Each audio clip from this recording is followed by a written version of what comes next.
ನಮಸ್ಕಾರ. 30 ಜಿಲ್ಲೆ 30 ಸುದ್ದಿಗೆ ಸ್ವಾಗತ. ನಾನು ರಾಮ್ ಬಡ್ಗೇರ್. ಈಗ 30 ಜಿಲ್ಲೆಯಲ್ಲಿ ಒಂದೊಂದೇ ಸುದ್ದಿಗಳನ್ನು ನೋಡ್ತಾ ಹೋಗೋಣ. ಶಿವಮೊಗ್ಗ ಜಿಲ್ಲೆಯಾದ್ಯಂತ ಕಳೆದ ಒಂದು ವಾರದಿಂದ ಭಾರೀ ಮಳೆ ಬಿಟ್ಟು ಬಿಡದೆ ಸುರಿತಾ ಇದೆ. ಇವತ್ತು ಯೆಲ್ಲೋ ಅಲರ್ಟ್ ಘೋಷಣೆ ಮಾಡಲಾಗಿದೆ. ಗಾಳಿ ಮಳೆ ಜಿಲ್ಲೆಯಾದ್ಯಂತ 40ರಿಂದ 50 ಕಿಲೋಮೀಟರ್ ವೇಗದ ಗಾಳಿ ಬೀಸ್ತಾ ಇದೆಯಂತೆ. ಮಿಂಚು ಸಹಿತ ಮಳೆಯ ಎಚ್ಚರಿಕೆ ನೀಡಲಾಗಿದೆ. ಜಿಲ್ಲೆಯ ಹೊಸನಗರ, ಸಾಗರ, ತೀರ್ಥಹಳ್ಳಿ, ಶಿವಮೊಗ್ಗದಲ್ಲಿ ಭಾರೀ ಮಳೆ ಸುರಿತಾ ಇದ್ದು ಜನಜೀವನ ಸಂಪೂರ್ಣ ಅಸ್ತವ್ಯಸ್ತಗೊಂಡಿದೆ.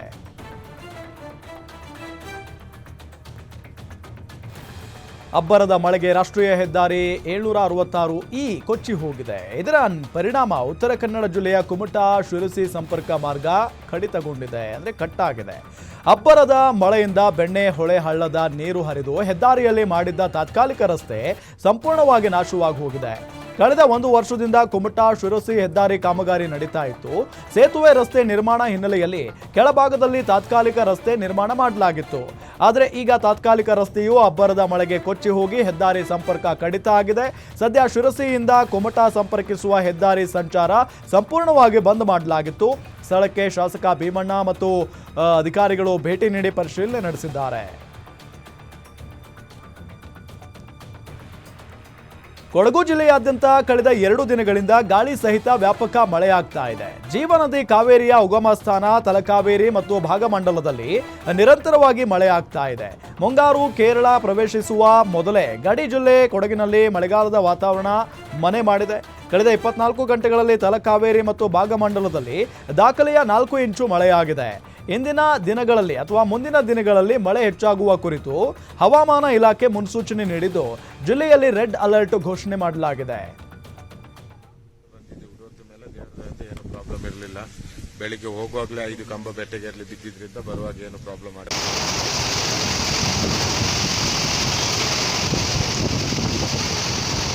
ಮಂಡಲ ತ್ರಿವೇಣಿ ಸಂಗಮ ಭರ್ತಿಯಾಗಿದೆ. ಇಲ್ಲಿ ಸೇತುವೆ ಎಲ್ಲ ಭರ್ತಿಯಾಗಿದೆ, ಬಸವನ ಕಲ್ಲೆಲ್ಲ ಭರ್ತಿಯಾಗಿದೆ. ಇನ್ನೇನು ಒಂದು ಮಳೆ ಬಂದ್ರೆ ನಾಪೋಲ್ ರಸ್ತೆ ಮೇಲೆ ನೀರು ಪಾಸ್ ಆಗ್ತದೆ. ನಾಪೋಲ್ ರಸ್ತೆಗೆ ಬರ್ಲಿಕ್ಕೆ ಆಯ್ತು ನೀರು. ಇನ್ನೊಂದು ಮಳೆಗೆ ನಾಪೋಲ್ ರಸ್ತೆ ಮೇಲೆ ನೀರು ಬರ್ತದೆ. ನಾನು ಸುಳ್ಯದಿಂದ ಬಂದು 1 ಗಂಟೆಗೆ ತಲುಪಬೇಕಾದವನು ಈಗ 3:15 ಬಂದು ತಲುಪಿದ್ದೀನಿ. ಅಲ್ಲಲ್ಲಿ ಮರ ಕರೆಂಟ್ ಮುಖ್ಯಮಂತ್ರಿಗಳೇ ನೀತಿ ಆಯೋಗದ ಸಭೆಗೆ ಗೈರಾಗಲು ಕಾರಣವನ್ನ ನೀವು ರಾಜ್ಯದ ಜನರಿಗೆ ತಿಳಿಸಬೇಕು ಅಂತ ಬಿಜೆಪಿ ರಾಜ್ಯಾಧ್ಯಕ್ಷ ಮತ್ತು ಶಾಸಕ BY ವಿಜಯೇಂದ್ರ ಅವರು ಒತ್ತಾಯಿಸಿದ್ದಾರೆ. ಪ್ರಮುಖವಾಗಿ ಭಾರತವು 2047ನೇ ಇಸವಿಗೆ ಒಂದು ಅಭಿವೃದ್ಧಿ ಹೊಂದಿದ ದೇಶವಾಗಿ ಪರಿವರ್ತನೆ ಆಗಬೇಕೆಂಬ ನಿಟ್ಟಿನಲ್ಲಿ ವಿವಿಧ ರಾಜ್ಯಗಳ ಅಭಿಪ್ರಾಯಗಳು, ಆ ರಾಜ್ಯಗಳ ದೂರದೃಷ್ಟಿತ್ವ ಎಲ್ಲವನ್ನ ಸಮಗ್ರವಾಗಿ ಚರ್ಚೆ ಮಾಡಲು ಉದ್ದೇಶಿಸಲಾಗಿತ್ತು. ಕಾಂಗ್ರೆಸ್ ಆಡಳಿತವಿರುವ ತೆಲಂಗಾಣ, ಹಿಮಾಚಲ ಪ್ರದೇಶ ರಾಜ್ಯಗಳ ಮುಖ್ಯಮಂತ್ರಿಗಳು, ತಮಿಳುನಾಡಿನ ಮುಖ್ಯಮಂತ್ರಿ ಸ್ಟಾಲಿನ್ ಅವರು ಭಾಗವಹಿಸಿದ್ರು. ಆದರೆ ನಮ್ಮ ರಾಜ್ಯದ ಮುಖ್ಯಮಂತ್ರಿ ಸಿದ್ದರಾಮಯ್ಯನವರು ಆ ಸಭೆಯಲ್ಲಿ ಪಾಲ್ಗೊಳ್ಳದೇ ಇರೋದು ದುರಾದೃಷ್ಟ ಅಂತ ಕಿಡಿಕಾರಿದ್ರು.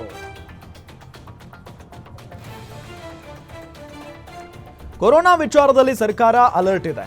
ಅಧಿಕಾರಿಗಳು ಸಭೆ ಮಾಡಿದ್ದಾರೆ. ನಾನು ಸಹ ಅಧಿಕಾರಿಗಳಿಗೆ ಮುಂಜಾಗ್ರತಾ ಕ್ರಮಗಳನ್ನು ತೆಗೆದುಕೊಳ್ಳುವಂತೆ ಸೂಚನೆ ನೀಡಿದ್ದೇನೆ ಅಂತ ವೈದ್ಯಕೀಯ ಶಿಕ್ಷಣ ಸಚಿವ ಡಾಕ್ಟರ್ ಶರಣ್ ಪ್ರಕಾಶ್ ಪಾಟೀಲ್ ಹೇಳಿದ್ದಾರೆ. ಕಲಬುರಗಿಯಲ್ಲಿ ಸಚಿವ ಡಾಕ್ಟರ್ ಶರಣ್ ಪ್ರಕಾಶ್ ಪಾಟೀಲ್ ಆರೋಗ್ಯ ಇಲಾಖೆ ಈಗಾಗಲೇ ಕೈಪಿಡಿ ಬಿಡುಗಡೆ ಮಾಡಿದೆ. ಮಕ್ಕಳು ಹಾಗೂ ಗರ್ಭಿಣಿಯರು ಜನವಸತಿ ಪ್ರದೇಶದಲ್ಲಿ ಮಾಸ್ಕ್ ಹಾಕಿಕೊಂಡು ಓಡಾಡೋದಕ್ಕೆ ಸಲಹೆಯನ್ನ ಕೂಡ ನೀಡಲಾಗಿದೆ. ಈಗಾಗಲೇ ಆಸ್ಪತ್ರೆಯಲ್ಲಿ ಸೌಲಭ್ಯ ಇದೆ. ಹೆಚ್ಚು ಪ್ರಕರಣಗಳು ಪತ್ತೆಯಾದರೂ ಅದಕ್ಕೆ ತಕ್ಕ ವ್ಯವಸ್ಥೆ ಮಾಡಲಾಗಿದೆ. ಎಲ್ಲೆಲ್ಲಿ ಅಗತ್ಯ ಇದೆಯೋ ಅಲ್ಲಿ ಟೆಸ್ಟ್ ಮಾಡಲಾಗ್ತಾ ಇದೆ. ಆರ್ಟಿಫಿಷಿಯಲ್ ಟೆಸ್ಟ್ಗೆ ಸಿದ್ಧತೆ ಮಾಡಿಕೊಳ್ಳಲಾಗಿದೆ ಅಂತ ತಿಳಿಸಿದ್ರು. ನಾವೆಲ್ಲ ಅನೇಕ ಅಧಿಕಾರಿಗಳು ಮೀಟಿಂಗ್ ಮಾಡಿದ್ದಾರೆ. ನಾವು ಕೂಡ ಎಲ್ಲ ಸೂಚನೆ ಕೊಟ್ಟಿದ್ದೀವಿ. ಮತ್ತು ಆರೋಗ್ಯ ಇಲಾಖೆನೂ ಕೂಡ ಒಂದು ಇದನ್ನು ಅನೌನ್ಸ್ ಮಾಡಿದ್ದಾರೆ. ಅಂದರೆ ಒಂದು ಆಪರೇಟಿಂಗ್ ಪ್ರೊಸೀಜರ್ ಏನೇನು ಮಾಡಬೇಕು ಅಂತೇಳಿ ಮಾನದಂಡನೂ ಕೂಡ ಈಗಾಗಲೇ ಆರೋಗ್ಯ ಇಲಾಖೆಯವರು ಮಾಡಿದ್ದಾರೆ. ಇದು ಬೇರೆ ಬೇರೆ ದೇಶದಲ್ಲಿ ಕೊರೋನಾ ಸಂಖ್ಯೆ ಹೆಚ್ಚಾಗ್ತಾ ಇದೆ ಅಂತಕ್ಕಂಥ ಒಂದು ಹಿನ್ನೆಲೆಯಲ್ಲಿ ನಮ್ಮ ಕರ್ನಾಟಕ ರಾಜ್ಯದಲ್ಲೂ ಕೂಡ ಕೆಲವೊಂದು ಕೇಸಸ್ಸು ಪತ್ತೆ ಆಗಿವೆ. ಅವೆಲ್ಲ ಮೈಲ್ಡ್ ಕೇಸಸ್ ಇವೆ ಮತ್ತು ಯಾವುದೇ ಇಲ್ಲಿವರೆಗೆ ಯಾವುದು ಡೆತ್ ಆಗಿಲ್ಲ. ನಿನ್ನೆ ತನಕ ಮಾಹಿತಿ ಪ್ರಕಾರ ನಾನು ಇಲ್ಲ ಇವತ್ತಾಗಿದ್ರು ಗೊತ್ತಿಲ್ಲ. ನಾನು ನಿನ್ನೆ ಸಾಯಂಕಾಲ ಕೇಳಿದ್ದೆ, ಯಾವುದು ಆಗಿಲ್ಲ ಅಂತ ಮಾಹಿತಿ ಇತ್ತು. ಇದ್ರೆ ನಾನು ವೆರಿಫೈ ಮಾಡ್ತೀನಿ. ಆಮೇಲೆ ಈಗ ಆರೋಗ್ಯ ಇಲಾಖೆ ಏನು ಹೇಳಿದ್ದಾರೆ ಅಂದರೆ, ಒಂದು ಕೈಪಿಡಿಯನ್ನು ಅವರು ಅನೌನ್ಸ್ ಮಾಡಿದ್ದಾರೆ. ಅಂದರೆ ಏನು ಪ್ರೊಸೀಜರ್ ಅಡಾಪ್ಟ್ ಮಾಡಬೇಕು ಅಥವಾ ಏನು ಮುನ್ನೆಚ್ಚರಿಕೆ ತಗೊಳ್ಬೇಕು ಅಂತ. ಒಂದು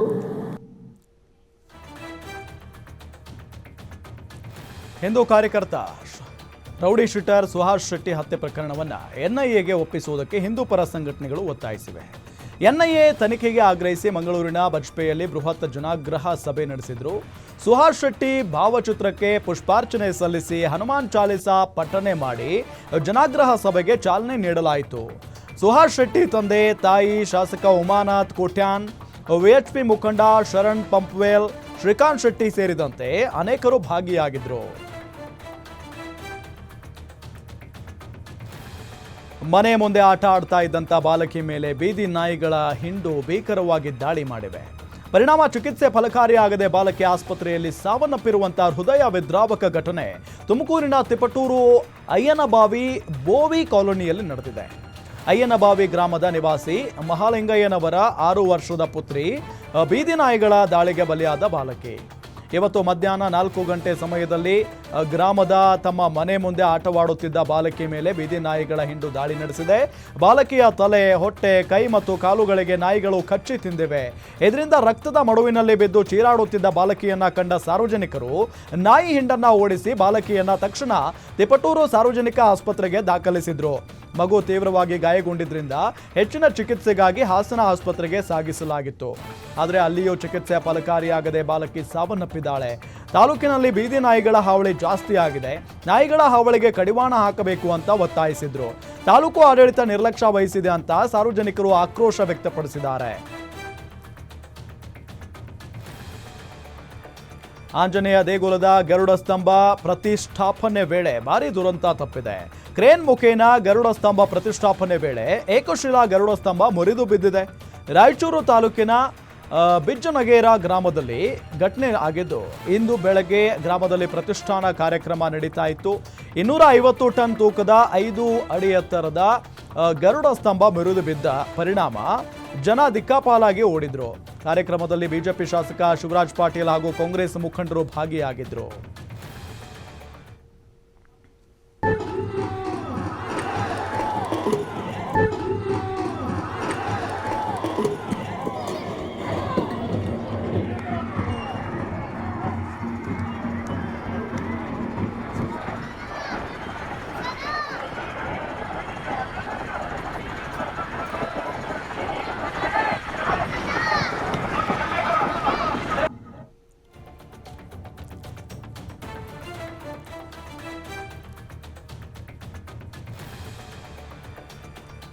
ಆಸ್ಪತ್ರೆಯ 4ನೇ ಮಹಡಿಯಿಂದ ಜಿಗಿದು ಮಹಿಳಾ ಸಿಬ್ಬಂದಿ ಆತ್ಮಹತ್ಯೆ ಮಾಡಿಕೊಂಡಿದ್ದಾರೆ. ಚಿತ್ರದುರ್ಗ ನಗರದ ಬಸವೇಶ್ವರ ಆಸ್ಪತ್ರೆಯಲ್ಲಿ ನಡೆದಿರುವಂತಹ ಘಟನೆ ಇದು. ಸೆಕ್ಯೂರಿಟಿ ಗಾರ್ಡ್ ದೀಪಾ ಆತ್ಮಹತ್ಯೆ ಮಾಡಿಕೊಂಡಂತ ಮಹಿಳೆ. ನಗರದ IUDP ಬಡಾವಣೆ ನಿವಾಸಿಯಾಗಿರುವ ಮೃತ ದೀಪಾ ಆಸ್ಪತ್ರೆಯ ಮಕ್ಕಳ ವಾರ್ಡ್ನಲ್ಲಿ ಕೆಲಸ ನಿರ್ವಹಿಸ್ತಾ ಇದ್ರು. ದೀಪಾ ಆತ್ಮಹತ್ಯೆಗೆ ನಿಖರ ಕಾರಣ ಏನು ಅಂತ ತಿಳಿದು ಬಂದಿಲ್ಲ. ಸ್ಥಳಕ್ಕೆ ಬಡಾವಣೆ ಠಾಣೆ ಸಿಪಿಐ ತಿಮ್ಮಣ್ಣ ಭೇಟಿ ನೀಡಿ ಪರಿಶೀಲನೆ ನಡೆಸಿದ್ದಾರೆ. ಬಡಾವಣೆ ಪೊಲೀಸ್ ಠಾಣೆಯಲ್ಲಿ ಪ್ರಕರಣ ದಾಖಲಾಗಿದೆ. ಹಳೆ ಹುಬ್ಬಳ್ಳಿ ಪೊಲೀಸರು 100ಕ್ಕೂ ಹೆಚ್ಚು MOBಗಳಿಗೆ ಶಾಕ್ ಕೊಟ್ಟಿದ್ದಾರೆ. ಅಪರಾಧ ಪ್ರಕರಣಗಳಲ್ಲಿ ಭಾಗಿಯಾಗಿ ಶಾಂತಿ ಕದಡುತ್ತಿದ್ದ ರಿಪೀಟೆಡ್ ಅಪರಾಧಿಗಳಿಗೆ ಠಾಣೆಗೆ ಕರೆಯಿಸಿ ಖಡಕ್ ವಾರ್ನಿಂಗ್ ನೀಡಲಾಗಿದೆ. ಹಳೆ ಹುಬ್ಬಳ್ಳಿ ಪೊಲೀಸ್ ಠಾಣಾ ವ್ಯಾಪ್ತಿಯಲ್ಲಿ ಪದೇ ಪದೇ ಅಪರಾಧ, ಕಳ್ಳತನ, ಹೊಡೆದಾಟ, ಗಾಂಜಾ ಮಾರಾಟ ಹಾಗೂ ಇನ್ನಿತರ ಅಪರಾಧ ಪ್ರಕರಣಗಳಲ್ಲಿ ಭಾಗಿಯಾಗ್ತಾ ಇದ್ರು. ಇದರಿಂದ ಸಮಾಜದ ಸ್ವಾಸ್ಥ್ಯ ಹಾಳು ಮಾಡುವ ಜೊತೆಗೆ ಸಾರ್ವಜನಿಕರಲ್ಲಿ ಭಯದ ವಾತಾವರಣ ನಿರ್ಮಾಣ ಮಾಡ್ತಾ ಇದ್ರು. ಕಮಿಷನರ್ ಶಶಿಕುಮಾರ್ ಸೂಚನೆ ಮೇರೆಗೆ ದಕ್ಷಿಣ ವಿಭಾಗದ ACP ಚಿಕ್ಕಮಠ ನೇತೃತ್ವದಲ್ಲಿ 100ಕ್ಕೂ ಹೆಚ್ಚು ಕ್ರಿಮಿನಲ್ಗಳಿಗೆ ವಾರ್ನಿಂಗ್ ಕೊಡಲಾಗಿದೆ. ಕಲಬುರಗಿ ಬಾವಿಯಲ್ಲಿ ಅಪರಿಚಿತ ವ್ಯಕ್ತಿಯ ಶವ ಪತ್ತೆಯಾಗಿದೆ. ದಬರಾದಾಬಾದ್ ಗ್ರಾಮದ ಬಳಿ ಇರೋ ಬಾವಿಯಲ್ಲಿ ಶವ ಸಿಕ್ಕಿದೆ. ಕೈಕಾಲು ಕಟ್ಟಿರುವ ಸ್ಥಿತಿಯಲ್ಲಿ ಶವ ಇದ್ದು ಕೊಲೆ ಮಾಡಿ ಬಾವಿಗೆ ಎಸೆದಿರುವ ಶಂಕೆ ವ್ಯಕ್ತವಾಗಿದೆ. ಸುಮಾರು 30 ವರ್ಷದ ವ್ಯಕ್ತಿ ಅಂತ ಅಂದಾಜಿಸಲಾಗಿದೆ. ಮೈ ಮೇಲೆ ಓಂ ಚಿತ್ರ, SRG 3 ಸ್ಟಾರ್ ಟ್ಯಾಟೂಗಳಿವೆ. ಸ್ಥಳಕ್ಕೆ ಪೊಲೀಸರು ಭೇಟಿ ನೀಡಿ ಪರಿಶೀಲನೆ ನಡೆಸಿದ್ದಾರೆ. ಮಂಗಳೂರಲ್ಲಿ ಚಲಿಸುತ್ತಿದ್ದ ಕಾರಿನಲ್ಲಿ ಬೆಂಕಿ ಕಾಣಿಸಿಕೊಂಡಿದೆ. ನಡು ರಸ್ತೆಯಲ್ಲಿ ಧಗಧಗನೆ ಹೊತ್ತಿ ಉರಿದಿದೆ. ಮಂಗಳೂರು ನಗರದಲ್ಲಿ ಧಾರಾಕಾರ ಮಳೆ ಸುರಿತಾ ಇದ್ರು ಸ್ವಿಫ್ಟ್ ಡಿಸೈರ್ ಧಗಧಗ ಅಂತ ಹೊತ್ತಿ ಉರಿದಿದೆ. ಅದೃಷ್ಟವಶಾತ್ ಕಾರು ಚಾಲಕ ಪ್ರಾಣಾಪಾಯದಿಂದ ಬಚಾವಾಗಿದ್ದಾನೆ. ಬೈಲಹೊಂಗಲದ 3 ವರ್ಷದ ಬಾಲಕನ ಭೀಕರ ಕೊಲೆ ಪ್ರಕರಣ ಸಂಬಂಧ ಮಲತಂದೆ ಸೇರಿ 3 ಪೊಲೀಸರು ಬಂಧಿಸಿದ್ದಾರೆ. ಮಲತಂದೆ ಮತ್ತು ಆತನ ಸ್ನೇಹಿತರು ಸೇರಿ 3 ವರ್ಷದ ಬಾಲಕನನ್ನ ಅಮಾನುಷವಾಗಿ ಹತ್ಯೆ ಮಾಡಿರುವ ಘಟನೆ ಸೌದತ್ತಿ ತಾಲೂಕಿನ ಹಾರುಗೊಪ್ಪ ಗ್ರಾಮದ ಬಳಿ ನಿನ್ನೆ ರಾತ್ರಿ ನಡೆದಿತ್ತು. ಬಿಹಾರ ಮೂಲದ ಕಾರ್ತಿಕ್ ಮುಕೇಶ್ ಮಾಂಜಿ ಕೊಲೆಯಾದ ಬಾಲಕ. ಆತನ ಮಲತಂದೆ ಮಹೇಶ್ವರ್ ಮಾಂಜಿ ಕೊಲೆ ಮಾಡಿದ ಆರೋಪಿ. ಘಟನಾ ಸ್ಥಳಕ್ಕೆ DYSP doctor Veerayya Hiremath, Murgod, CPI ಸೇರಿ ಹಿರಿಯ ಅಧಿಕಾರಿಗಳು ಭೇಟಿ ನೀಡಿ ಪರಿಶೀಲಿಸಿದ್ರು. ಇಂದು ಆರೋಪಿಗಳನ್ನು ಬಂಧಿಸುವಲ್ಲಿ ಪೊಲೀಸರು ಯಶಸ್ವಿಯಾಗಿದ್ದಾರೆ. ಕಲಬುರಗಿ ಬ್ರೇಕ್ 2 ಬೈಕ್ಗಳ ಮಧ್ಯೆ ಮುಖಾಮುಖಿ ಡಿಕ್ಕಿಯಾಗಿ ಬೈಕ್ಗಳಿಗೆ ಬೆಂಕಿ ತಗುಲಿದ ಘಟನೆ ಕಲಬುರಗಿ ಜಿಲ್ಲೆಯ ಕಾಳಗಿ ಪಟ್ಟಣ ಕೊಡದೂರ್ ಗ್ರಾಮದ ಮಾರ್ಗ ಮಧ್ಯೆ ನಡೆದಿದೆ. ಬೈಕ್ ಡಿಕ್ಕಿಯ ರಭಸಕ್ಕೆ ದಶರಥ್ ಪೂಜಾರಿ ಕೆಳಗೆ ಬಿದ್ದಿದ್ದು, ಈ ವೇಳೆ ಮೈಮೇಲೆ ಪೆಟ್ರೋಲ್ ಬಿದ್ದು ಏಕಾಏಕಿ ಬೆಂಕಿ ತಗುಲಿ ಸುಟ್ಟು ಕರಕಲಾಗಿದ್ದು, ಮೃತ ದುರ್ದೈವಿಯನ್ನ ದಶರಥ್ ಮಡಿವಾಳ ಅಂತ ಗುರುತಿಸಲಾಗಿದೆ. ಈ ಘಟನೆಯಲ್ಲಿ ಓರ್ವ ವ್ಯಕ್ತಿಗೆ ಗಂಭೀರ ಗಾಯಗಳಾಗಿದ್ದು ಸ್ಥಳೀಯ ಆಸ್ಪತ್ರೆಗೆ ದಾಖಲು ಮಾಡಲಾಗಿದೆ. ಈ ಘಟನಾ ಸಂಬಂಧ ಕಾಳಗಿ ಪೊಲೀಸ್ ಠಾಣೆಯಲ್ಲಿ ಪ್ರಕರಣ ದಾಖಲಾಗಿದೆ.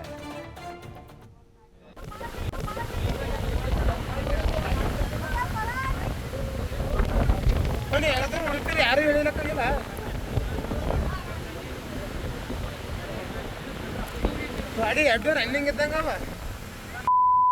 ಹೋಗಬೇಕಂತಲ್ಲ ಪೂರ ಬೆಂಕಿನೇ ಇರ್ತದ. ಯಾವ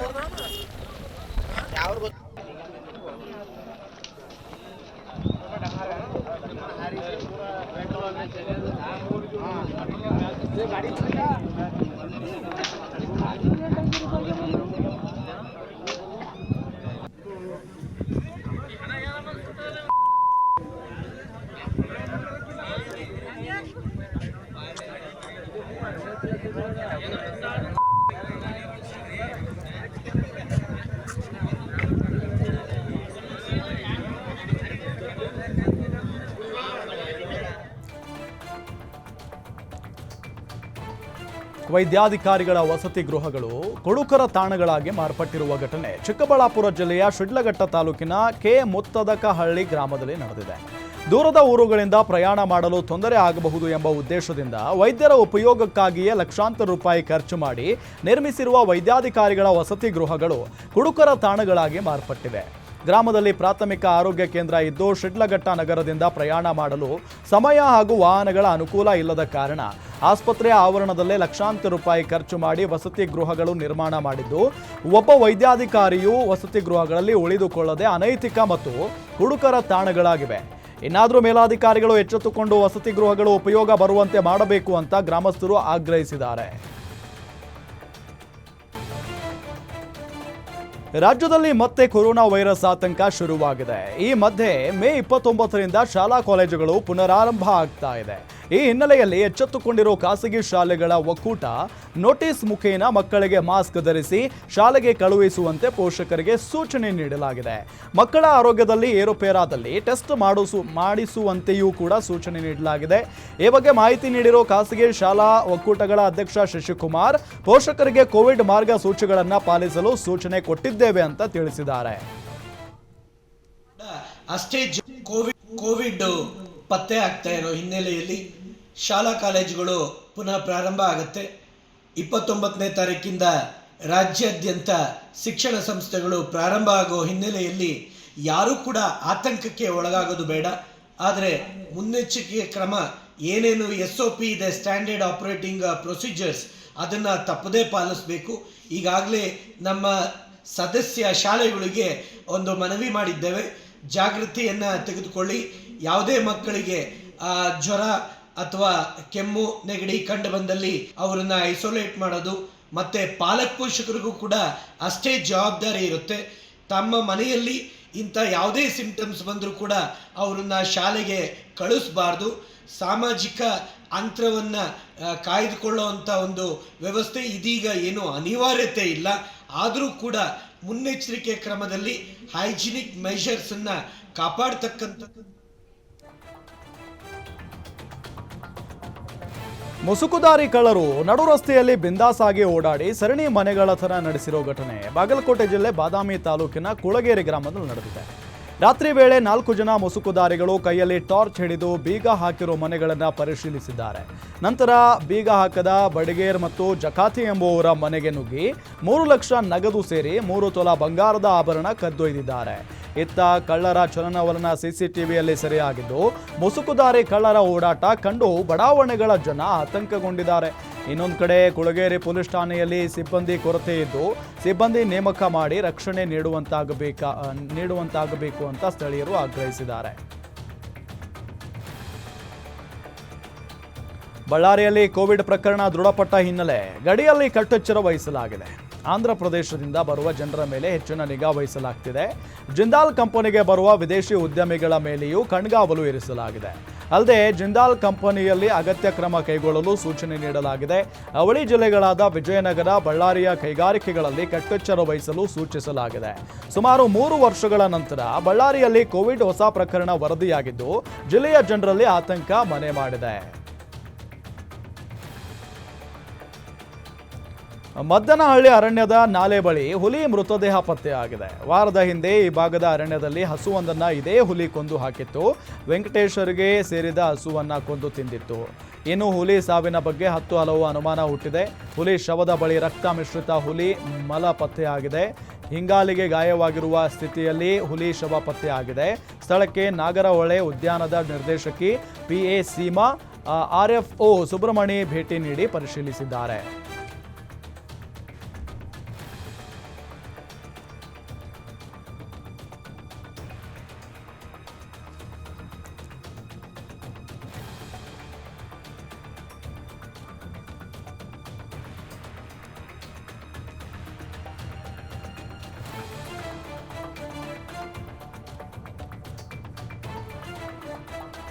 ಧಾರವಾಡ ಜಿಲ್ಲೆಯಲ್ಲಿ ನಿರಂತರ ಮಳೆ ಆಗ್ತಾ ಇದೆ. ಈ ಹಿನ್ನೆಲೆ ಜಿಲ್ಲಾ ಕೇಂದ್ರ ಸೇರಿದಂತೆ ತಾಲೂಕು ಕೇಂದ್ರಗಳಲ್ಲಿ ತುರ್ತು ಸಹಾಯವಾಣಿ ಆರಂಭ ಮಾಡಲಾಗಿದೆ. ಅತಿವೃಷ್ಟಿ ಹಾಗೂ ಪ್ರಕೃತಿ ವಿಕೋಪದ ಸಂದರ್ಭದಲ್ಲಿ ಜನರಿಗೆ ಅನುಕೂಲಕ್ಕೆ ಸಹಾಯವಾಣಿ ತೆರೆಯಲಾಗಿದೆ. ಧಾರವಾಡದ ಎಲ್ಲ ತಾಲೂಕು ಕೇಂದ್ರ ಸೇರಿ ಜಿಲ್ಲಾಧಿಕಾರಿ ಕಚೇರಿ ಹಾಗೂ ಮಹಾನಗರ ಪಾಲಿಕೆಯಲ್ಲಿ ಸಹಾಯವಾಣಿ ಆರಂಭಿಸಲಾಗಿದೆ. 24x7 ಈ ಸಹಾಯವಾಣಿಗಳು ನಿರಂತರ ಕಾರ್ಯನಿರ್ವಹಿಸಲಿವೆ. ಮಳೆಯಿಂದ ಹಾನಿಗೊಳಗಾದ ಜನರ ಅನುಕೂಲಕ್ಕಾಗಿ DC ದಿವ್ಯಾಪ್ರಭು ಅವರು ಆದೇಶದಂತೆ ಸಹಾಯವಾಣಿ ಕೇಂದ್ರ ಸ್ಥಾಪನೆ ಮಾಡಲಾಗಿದೆ. ದಕ್ಷಿಣ ಕನ್ನಡ ಜಿಲ್ಲೆಯಲ್ಲಿ ಭಾರೀ ಮಳೆ ಆಗ್ತಾ ಇದೆ. ಕರಾವಳಿ ಜಿಲ್ಲೆಯಾದ್ಯಂತ ಇಂದಿನಿಂದ ರೆಡ್ ಅಲರ್ಟ್ ಘೋಷಣೆ ಮಾಡಲಾಗಿದೆ. ನಿನ್ನೆ ತಡರಾತ್ರಿಯಿಂದ ನಿರಂತರವಾಗಿ ಸುರಿತಾ ಇರುವಂತಹ ವರ್ಷಧಾರೆಯಿಂದ ಸುಳ್ಯ, ಪುತ್ತೂರು, ಬೆಳ್ತಂಗಡಿ, ಸುಬ್ರಹ್ಮಣ್ಯ, ಕಡಬ, ಬಂಟ್ವಾಳ ಗ್ರಾಮೀಣ ಭಾಗದಲ್ಲಿಯ ಮಳೆಯ ಆರ್ಭಟ ಹೆಚ್ಚಾಗಿದೆ. ಮಳೆಯಿಂದಾಗಿ ನಗರದ ಹಲವು ಕಡೆಗಳಲ್ಲಿ ಹಾನಿ ಉಂಟಾಗಿದ್ದು ಮೀನುಗಾರರಿಗೆ ಸಮುದ್ರಕ್ಕೆ ಇಳಿಯದಂತೆ ಜಿಲ್ಲಾಡಳಿತ ಸೂಚನೆ ನೀಡಿದೆ. ಮಳೆಯಿಂದ ಹಳ್ಳ ಕೊಳ್ಳಗಳು ತುಂಬಿದ್ರು ಬೀದರ್ನಲ್ಲಿ ನಿಲ್ಲದ ಕುಡಿಯುವ ನೀರಿಗೆ ಹಾಹಾಕಾರ ಶುರುವಾಗ್ಬಿಟ್ಟಿದೆ. ನಾಗೂರು ಗ್ರಾಮದಲ್ಲಿ ಕುಡಿಯುವ ನೀರಿನ ಸಮಸ್ಯೆ ಶುರುವಾಗಿದೆ. ಮಳೆಯಿಂದಾಗಿ ಹಳ್ಳ ಕೊಳ್ಳಗಳು ತುಂಬಿ ಹರಿತಾ ಇದ್ದಾವೆ. ಆದರೂ ಕೂಡ ಗ್ರಾಮದ ಜನ ಕುಡಿಯುವ ನೀರಿಗೆ ಪರಿತಪಿಸುವಂತ ಪರಿಸ್ಥಿತಿ. ನೀರಿನ ಸಮಸ್ಯೆ ಬಗೆಹರಿಸುವಂತೆ PDOಗೆ ಮನವಿ ಮಾಡಿದ್ರು, ಪ್ರಯೋಜನ ಆಗ್ತಾ ಇಲ್ಲ. ಹೀಗಾಗಿ ಖಾಲಿ ಕೂಡ ಹಿಡಿದು ಮಹಿಳೆಯರು ಪ್ರತಿಭಟನೆ ನಡೆಸಿ ಆಕ್ರೋಶವನ್ನ ಹೊರಹಾಕಿದ್ದಾರೆ. ಹುಬ್ಬಳ್ಳಿಯಲ್ಲಿ ಮುಂದುವರಿದ ವರ್ಣಾರ್ಭಟಕ್ಕೆ ಉಣಕಲ್ ಕೆರೆ ಭರ್ತಿಯಾಗಿದೆ. ಕೆರೆ ತುಂಬಿ ಹರಿತಾ ಇರುವಂತಹ ಹಿನ್ನೆಲೆ ಜನರಲ್ಲಿ ಆತಂಕ ಮನೆ ಮಾಡಿದೆ. ಕೆರೆಯಲ್ಲಿ ಸಂಗ್ರಹವಾದ ತ್ಯಾಜ್ಯ ರಾಜಕಾಲುವೆ ತುಂಬಿದ್ರೆ ಮನೆಗಳಿಗೆ ನೀರು ನುಗ್ಗುವ ಆತಂಕ ಎದುರಾಗಿದೆ. ಪಾಲಿಕೆ ಅಧಿಕಾರಿಗಳ ನಿರ್ಲಕ್ಷ್ಯದಿಂದ ವಿವಿಧ ಬಡಾವಣೆಗಳ ನಾಗರಿಕರಲ್ಲಿ ಆತಂಕ ಎದುರಾಗಿದೆ. ದೇವಿನಗರ, ಲಿಂಗರಾಜನಗರ, ಹನುಮಂತನಗರ ಸೇರಿದಂತೆ ಹಲವು ಬಡಾವಣೆಗಳ ನಿವಾಸಿಗಳಿಗೆ ವರ್ಣಾರ್ಭಟದಿಂದ ಭಯ ಸೃಷ್ಟಿಯಾಗಿದೆ.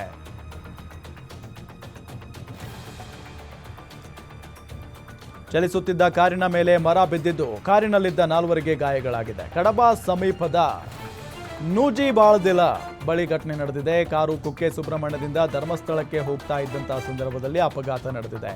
ಕಾರಿನ ಒಳಗಿನಿಂದ ಎಲ್ಲರನ್ನೂ ಸ್ಥಳೀಯರು ರಕ್ಷಣೆ ಮಾಡಿದ್ದಾರೆ. ಚಾಲಕ, 2 ಮಹಿಳೆಯರು ಮತ್ತು ಮಗು ರಕ್ಷಣೆ ಮಾಡಲಾಗಿದೆ.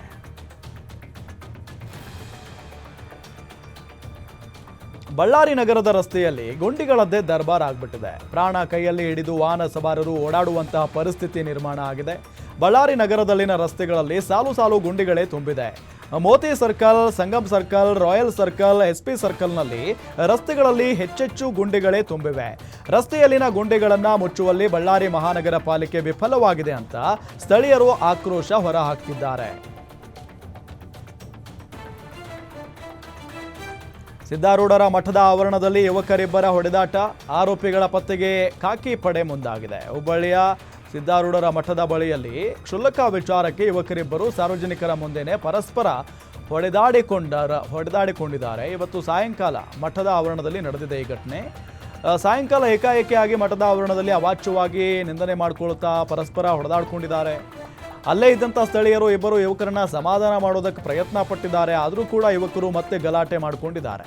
ಸದ್ಯ ಈ ವಿಡಿಯೋ ಸಾಮಾಜಿಕ ಜಾಲತಾಣಗಳಲ್ಲಿ ವೈರಲ್ ಆದ ಬೆನ್ನಲ್ಲೇ ಹಳೆ ಹುಬ್ಬಳ್ಳಿ ಠಾಣೆಯ ಪೊಲೀಸರು ಅಲರ್ಟ್ ಆಗಿದ್ದು ಮಠದ ಆವರಣದಲ್ಲಿ ಹೊಡೆದಾಡಿಕೊಂಡು ಭಯದ ವಾತಾವರಣ ನಿರ್ಮಾಣ ಮಾಡಿದವರ ಪತ್ತೆಗೆ ಮುಂದಾಗಿದ್ದಾರೆ.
ಕಾಲು ಜಾರಿ ನದಿಗೆ ಬಿದ್ದ ಯುವಕ ಸದ್ಯ ನಾಪತ್ತೆಯಾಗಿದ್ದಾನೆ. ಕಾರವಾರ ತಾಲೂಕಿನ ಸುಂಕೇರಿ ಬಳಿ ಘಟನೆ ನಡೆದಿದೆ. ಕಡವಾಡ ಗ್ರಾಮದ ಸಂತೋಷ್ ರಾಯ್ಕರ್ ನಾಪತ್ತೆಯಾದ ವ್ಯಕ್ತಿ. ರಾತ್ರಿ ಸುಂಕೇರಿ ಸೇತುವೆ ಬಳಿ ಸಂತೋಷ್ ಕಾಲು ಜಾರಿ ಬಿದ್ದಿದ್ದ. ಸ್ಥಳೀಯರು ಅಗ್ನಿಶಾಮಕ ದಳ ಮತ್ತು ಪೊಲೀಸರು ಆತನಿಗಾಗಿ ಹುಡುಕಾಟ ನಡೆಸುತ್ತಿದ್ದಾರೆ.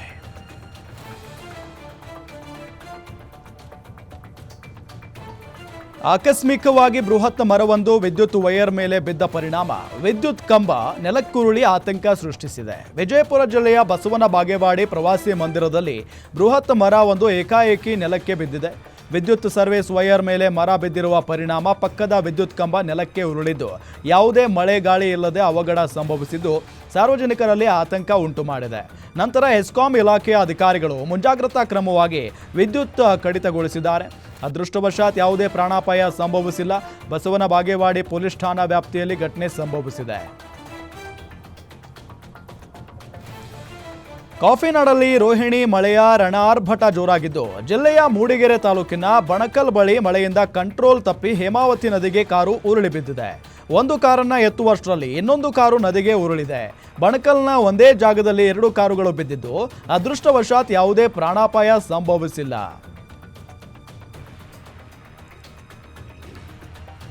ವಿಜಯಪುರ ಜಿಲ್ಲೆಯ ಬಸವನ ಬಾಗೇವಾಡಿ ತಾಲೂಕಿನ ಮನಗುಳಿ ಪಟ್ಟಣದ ಕೆನರಾ ಬ್ಯಾಂಕ್ನಲ್ಲಿ ಕಳ್ಳತನ ನಡೆದಿದೆ. ಬ್ಯಾಂಕ್ ಮುಂಭಾಗದ ಬಾಗಿಲಿನ ಕೀ ಮುರಿದು ಒಳ ಹೋಗಿದ್ದ ಕಳ್ಳರು ತಮ್ಮ ಕೈಚಳಕ ತೋರಿಸಿದ್ದಾರೆ. ನಿನ್ನೆ ತಡರಾತ್ರಿ ಘಟನೆ ನಡೆದಿದ್ದು ತಡವಾಗಿ ಬೆಳಕಿಗೆ ಬಂದಿದೆ. ಸ್ಥಳದಲ್ಲಿ ಶ್ವಾನದಳದ ಸಿಬ್ಬಂದಿ ಹಾಗೂ ಪೊಲೀಸರಿಂದ ಪರಿಶೀಲನೆ ನಡೀತಾ ಇದ್ದು ಬ್ಯಾಂಕ್ ಸಿಬ್ಬಂದಿಯಿಂದ ಪೊಲೀಸರು ಹೆಚ್ಚಿನ ಮಾಹಿತಿ ಪಡಿತಾ ಇದ್ದಾರೆ.